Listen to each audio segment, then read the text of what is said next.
Hello 12th class, Commerce. This is Rahul Soni, PGT Accounts, TAVP School, Amet. This session is summary of RBSC book, Chapter 10, Analysis of Financial Statement. In this chapter, we will analyze the financial statement of company. With help of financial statement of company, we do not make any decision regarding business. That's why company analyze the financial statement with various tools to make understand financial statement and to make decision regarding the operation of the business.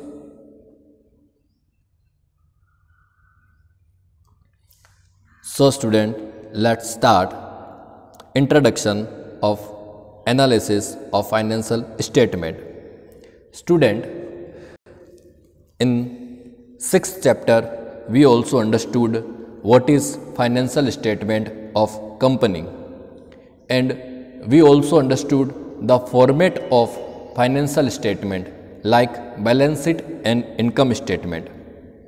But now we analyze the financial statement because to understand the financial statement to every people and to make decision regarding the operation of the business. Okay student, it means बच्चों chapter number 6 के अंदर मैंने आपको financial statement का पूरा हमने वहाँ उसके फॉर्मेट और उसके मीनिंग को हमने चैप्टर को कंप्लीट कर दिया था, बट ओनली फाइनेंशियल स्टेटमेंट को बनाने से, उसको प्रिपेयर करने से हमारा वर्क कंप्लीट नहीं होता है. हमें बिजनेस में काफ़ी डिसीजन लेने होते हैं, हमें बिजनेस में उसके फाइनेंशियल इंफॉर्मेशंस को हमें समझना होता है. ओके, बिकॉज हर जो उसमें एम्प्लॉयज़ हैं, जो नॉर्मल जो जिन्होंने इन्वेस्टमेंट किया हुआ इन्वेस्टर्स हैं, वो उसको कैपेबल नहीं होते फाइनेंशियल स्टेटमेंट को समझने में, तो हमें उसको एनालाइज करना ज़रूरी है. दैट्स वाई हमने एक चैप्टर और बनाया आपके लिए, वो है analysis of financial statement. Clear है बच्चों? Yes sir. So student, now start introduction of financial statement. Financial statement analysis is an important part of overall financial analysis. It is based on financial statement which are the end product of accounting process. Complete है, means completely financial statement based on financial statement analysis of financial statement based on financial statement chapter number 6. It means अगर आपका chapter number 6 complete है तो आपको chapter number 10 समझ में आएगा.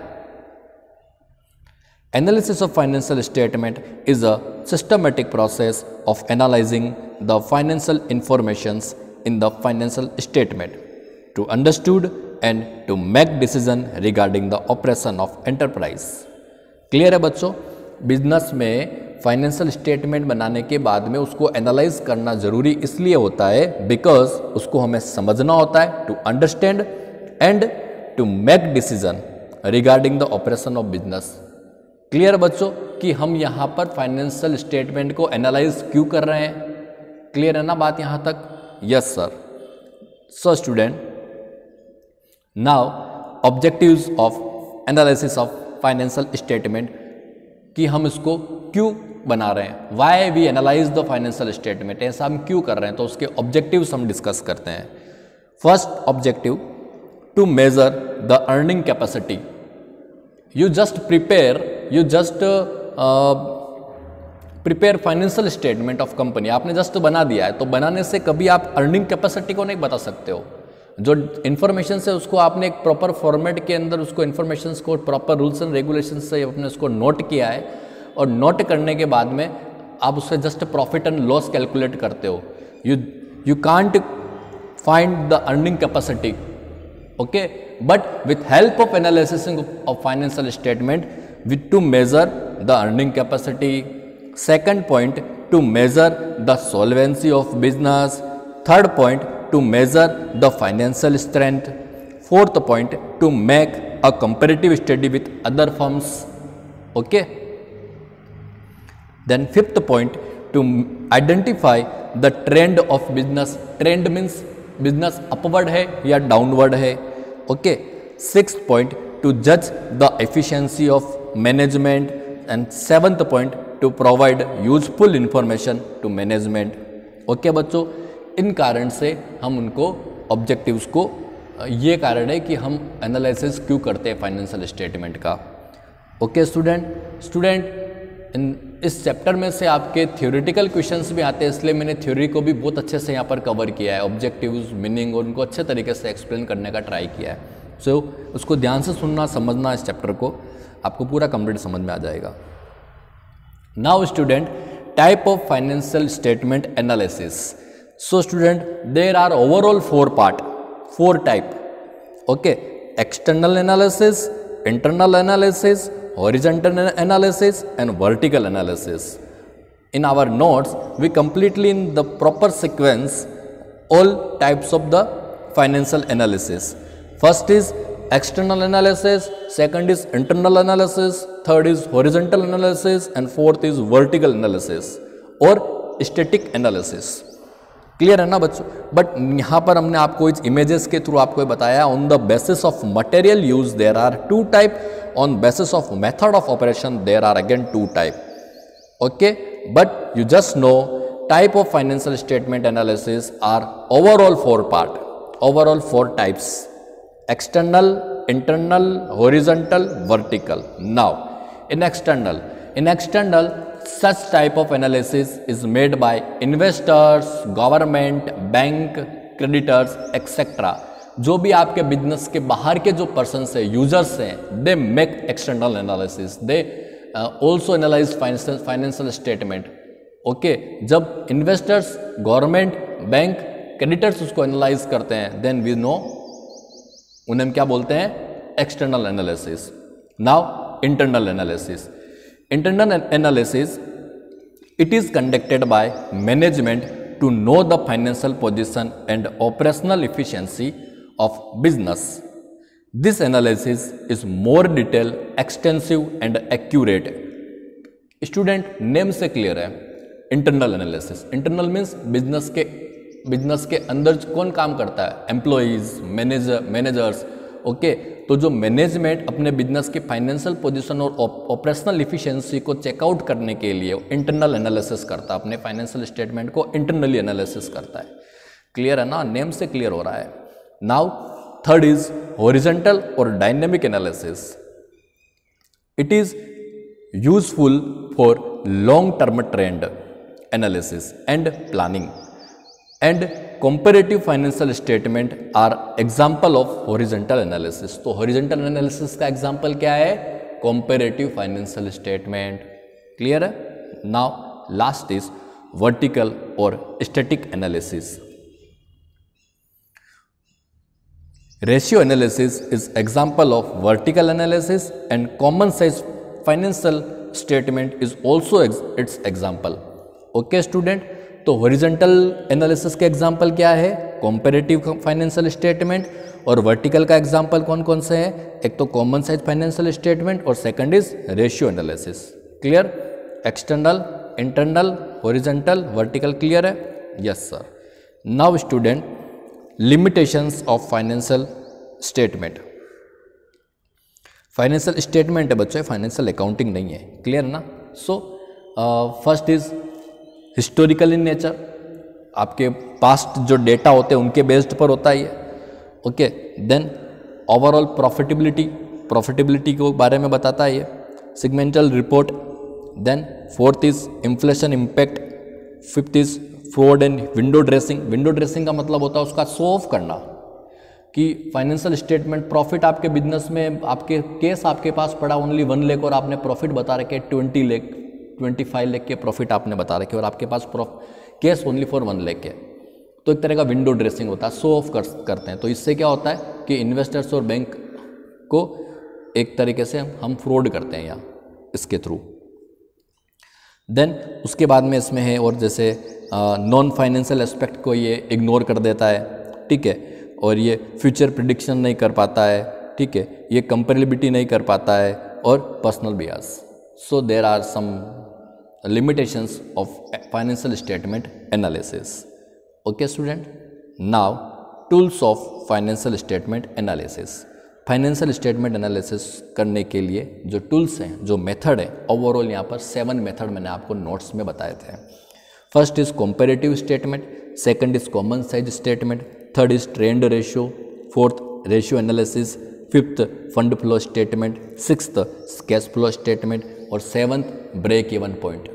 But in your syllabus we study, in this chapter we study 3 tools: comparative statement, common size statement और trend analysis. Clear? But in your syllabus there are 4 tools we study in 12th class according to your syllabus. I mean ratio analysis we discuss as a separate chapter number 11. Okay student, तो short में मैं आपको ये बताऊंगा कि chapter number 10th के अंदर मैं 3 स्टेटमेंट को कवर करूंगा: कॉम्पैरेटिव स्टेटमेंट, कॉमन साइज स्टेटमेंट और ट्रेंड एनालिसिस को। और जो 4th वाला रेशियो एनालिसिस है उसको हम चैप्टर नंबर 11th में कवर करेंगे। ओके बच्चों? Yes sir. So let's start comparative statement. Comparative financial statement are 2 type: comparative balance sheet, comparative income statement. Student clear है? नेम से क्लियर हो रहा। फाइनेंशियल स्टेटमेंट आपको पता ना, फाइनेंशियल स्टेटमेंट 2 टाइप के होते हैं, बैलेंस शीट और इनकम स्टेटमेंट। तो क्लियर, बस बात वही तो हो गई। कॉम्पैरेटिव फाइनेंशियल स्टेटमेंट में कितने टाइप के होंगे? Comparative balance sheet, comparative income statement. Yes sir. Now how to prepare comparative balance sheet. So student, मैंने यहाँ पर एक एग्जांपल लिया है आपके लिए अमेजन कंपनी का। तो बच्चों देखो, ये पर्टिकुलर के अंदर तो जो हमारे को equity, liability, share holder fund, share capital, ये पूरा फॉर्मेट दे रखा है जो चैप्टर नंबर 6 में आपने पर्टिकुलर में पढ़ा, वो मेरा फॉर्मेट है ये। देन उसके बाद में हम देखो बच्चों, टोटल यहाँ पर आपके कॉलम बनेंगे ये 1 2 3 4 5, टोटल 6 कॉलम मैंने आपको नोट्स के अंदर बताए थे। एक वर्किंग नोट वाला भी बनता है, ठीक है। तो 1 particular, second working note, third कौन सा है? प्रीवियस करंट ईयर, और फोर्थ इज प्रीवियस ईयर। तो हम क्या करेंगे? Now find 5th column, change in absolute value. तो 5th कॉलम कैसे आएगा? 5th कॉलम आएगा आपका current value minus previous value करके, मीन्स करंट वैल्यू में से प्रीवियस वैल्यू को लेस करना, ठीक है बच्चों। So according to our notes हमने वहाँ पर इसको डिस्कस किया था। ये मैंने आपको एक पिक्चर सेंड किया विथ एग्जाम्पल, तो अपने नोट्स में आपको क्लियर मालूम चलेगा। We firstly our column is particular, second column is note account, note number, third column previous year, and fourth column current year. यहाँ पर प्रीवियस ईयर बाद में दिया है, तो आप उसको ध्यान रखना। अपना जो मैंने आपको नोट्स में बताया, जो आपके बुक में है, उसके अकॉर्डिंग हमें चलना है। Third column previous year, fourth column current year, fifth column 4 - 3 मतलब current year minus previous year value. देखो फर्स्ट में तो यहाँ पे आंसर देखो उसका नील आ रहा है, सेकंड में देखो 25,000 minus 20,000 is equal to 5,000। Okay, means current year minus previous year में से अमाउंट लेस करना है, तो 5,000 आया। और लास्ट कॉलम आपका बनेगा 6, 5/3 मल्टीप्लाई 100, 5/3 मल्टीप्लाई 100। तो 5 कॉलम में कितना है? 5,000/3 मीन्स कितना हो गया यहाँ पर? ये आपका प्रीवियस ईयर 20,000, तो 5,000/20,000 मल्टीप्लाई 100 करोगे तो आपके पास 25% आएगा। सेकंड देखो, मैं और एग्जांपल क्लियर करता हूँ। Again 30,000 minus 35,000 is equal to minus 5,000, and 5,000/35,000 multiply 100 करोगे तो माइनस 14% आएगा।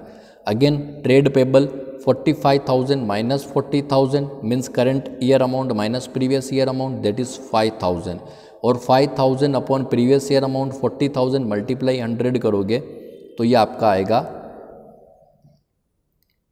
13%। ओके, देन उसके बाद में 10,000 माइनस ये 10,000 minus 9,000 is equal to 1,000, so absolute change 1,000 आ गया। 1,000/9,000 मल्टीप्लाई 100 करोगे तो 11% अप्रोक्स आएगा आपका ये। तो इस तरीके से आपको ये परसेंटेज कैलकुलेट करना है, और इस तरीके से 6 कॉलम के अंदर बनता है। पूरा फॉर्मेट और एग्जाम्पल के साथ मैंने इसको क्लियर कर दिया आपके सामने। बहुत इजी चैप्टर है, कोई डाउट नहीं होगा इसमें। देन उसके बाद हम बात करते हैं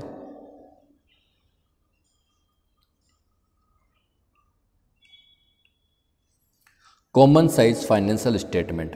Okay, it is vertical analysis of financial statement in which amount of individual item of balance sheet and income statement are written.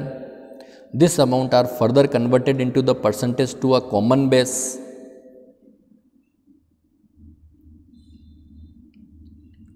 Okay, so student यहाँ पर क्या होता है, हम इसको कॉमन बेस के अंदर, common base means if common size financial statement are two type, there are two type, common size balance sheet और common size income statement. Okay, so now अभी हम जब इस कॉमन साइज को स्टेटमेंट को study करते हैं, अब कॉमन साइज बैलेंस शीट की बात करते हैं, तो it is statement in which total of assets, equity and liabilities is assume to be equal to 100 and figures are express as a percentage of total. तो यहाँ पर हमें क्या करना है, again common size financial statement, common size financial statement it is a vertical analysis financial statement in which amount of individual item of balance sheet and income statement are written.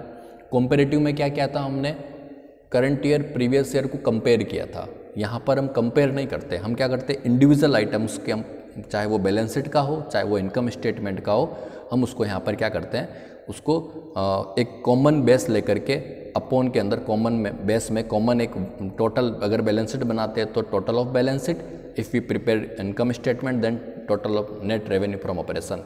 Upon common में common base लेंगे और उसके through उसको percentage के form में individual item को हम यहाँ पर रिप्रेजेंट करेंगे. So both are the different tools of analyse the financial statement. Company अपने बिजनेस के नेचर के अकॉर्डिंग इन टूल्स में से किसी भी 2 या 3 टूल्स को एडॉप्ट करके कंपनी क्या करती है, अपने फाइनेंशियल स्टेटमेंट को एनालाइज कर लेती है डिटेल में. Okay student, so now we discuss about the common size balance sheet. It is statement which total of common size, total of assets, equity and liability is assume to be equal to 100 and the figures are express as a percentage of total. Okay बच्चों, ये देखो आप, इसका format है ये, firstly particular, then note number, absolute amount के अंदर previous year amount, current year amount और प्रीवियस ईयर परसेंटेज और current year percentage. Sir now how to calculate sir previous year percentage और current year percentage. Student previous year amount और current year amount तो question में given होगा और ये पूरा फॉर्मेट भी क्वेश्चन में गिवन होगा पर्टिकुलर वाला. So now you only calculate 2 column, previous year percentage, current year percentage. Okay sir, but sir how? Student firstly you take any amount of previous year, like a previous year equity share capital amount, you take equity share capital amount divided by total of the balance sheet, okay, multiply 100. Okay, so you get previous year percentage. Next, equity share capital, you take current year amount upon total of current year of balance sheet, multiply 100, then you get current year percentage. Continuously जो balance की total है, जितने भी आपके items उन सब में balance की टोटल का डिवाइड करके 100 से मल्टीप्लाई कर दो, आपके पास परसेंटेज आ जाएगा. उसका प्रीवियस ईयर का भी आ जाएगा और करंट ईयर का भी आ जाएगा, दोनों का अलग अलग आएगा. Okay student, yes sir. Now common size income statement. In this statement revenue from operation is taken as 100. वहाँ पर हमने 100 क्या लिया था, टोटल ऑफ बैलेंस शीट. अब यहाँ पर 100 क्या ले रहे हैं हम, total of revenue from operation को 100 ले रहे हैं. And expenses are express as a percentage of revenue from operation. All, चाहे वो एक्सपेंसेज हो या इनकम हो, सबको divided by revenue from operation and multiply 100, then you get percentage of each and every items, individual items. ये इसका format है, same है, absolute and current year amount same. Previous जो अपन ने इनका बैलेंस शीट का बनाया था वही है पूरा सेम, बट यहाँ पर भी आपको प्रीवियस और करंट ईयर का परसेंटेज कैलकुलेट करना होता है. बट जितने भी आपके ये revenue, other revenue, cost of material consume, purchase of stock in trade, change in inventory, employ benefit expenses, finance cost, depreciations, other expenses, इन सब के अंदर आपको रेवेन्यू फ्रॉम ऑपरेशन से डिवाइड करना, जो नेट सेल है ना उससे डिवाइड करना और मल्टीप्लाई 100 करना है. प्रीवियस का प्रीवियस से, करंट का करंट ईयर से डिवाइड करना है. Then you get previous year percentage and current year percentage. Now finally we discuss about the trend analysis Third, tools of financial statement analysis. Trend analysis determine the direction upward and downward and involve the computations of the percentage relationship that each item we are to the same item in the base year. Means trend analysis की help से हम अपने business के trend को checkout करते हैं कि हमारा बिजनेस अपवर्ड में जा रहा है या डाउनवर्ड में जा रहा है। तो प्रीवियस किसी भी आइटम के लिए हम प्रीवियस सिर्फ 4-5 साल के डेटा को ले लेंगे, उन डेटा की हेल्प से हम क्या करेंगे, यहाँ पर उनका परसेंटेज कैलकुलेट करेंगे। क्लियर है student? There are two type, trend percentage, trend ratio. Formula है, ट्रेंड परसेंटेज का फॉर्मूला है बच्चों, ट्रेंड परसेंटेज का फॉर्मूला है change in base year upon base year multiply 100। Student यहाँ पर इमेजेस में मुझे नहीं मिला था, तो आपके यहाँ पर ये चेंज इन बेस ईयर है ना, current year minus base year. Okay, change in base year इस तरीके से आता है। तो आप current year minus base year वाले को इसके प्लेस पर आप ऐसा लिखो change in base year upon base year multiply 100 करना जरूर, तो तुम्हारे पास क्या आ जाएगा, ट्रेंड परसेंटेज। और ट्रेंड रेशियो का फॉर्मूला क्या है, ट्रेंड रेशियो का फॉर्मूला है present year value upon base year value multiply 100। Complete दोनों फॉर्मूले हो गए। इनकी हेल्प से आप इसके रिलेशंस को चेक करना, उनको देखना, सॉल्व करना, और फिर आपको कुछ डाउट हो, कुछ क्वेश्चंस में कुछ डाउट हो तो आप मेरे मैसेज करना, फ़ोन करना। Okay class, okay bye, thank you बच्चों।